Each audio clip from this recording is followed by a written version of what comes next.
Hi friends, আজকে একটা নতুন ইনফরমেটিভ ভিডিও কার্টেন নিয়ে।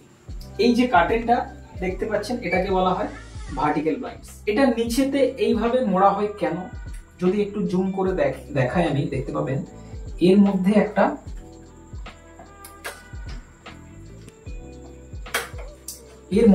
জিআই এর পাত্তি দেওয়া আছে।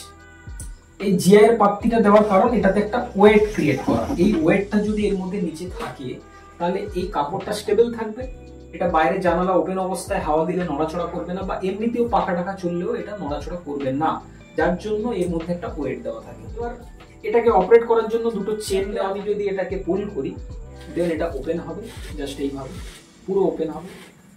আর যদি আমি এটাকে রিভার্সে টানি দেন এটা ক্লোজ হবে। আরেকটা চেন রয়েছে, এটাতে কি, এটা যদি আমি এটাকে রোটেট করি, এটাকে টানলে তাহলে এই যে চাওড়া চাওড়া পট্টিগুলো দেখছেন এইগুলো এইভাবে রোটেট হবে, ডিগ্রি রোটেট করা যায়। আবার আমি রিভার্সে টানলে এটা অপোজিট ডাইরেকশনে রোটেশন হবে। তো হোয়াইট দুটো ব্রাউন, দুটো হোয়াইট দুটো ব্রাউন এইভাবে করতে পারেন, বা 1:1, একটা হোয়াইট একটা ব্রাউন, একটা হোয়াইট একটা ব্রাউন, এইভাবেও এটাকে আপনারা ক্রিয়েট করতে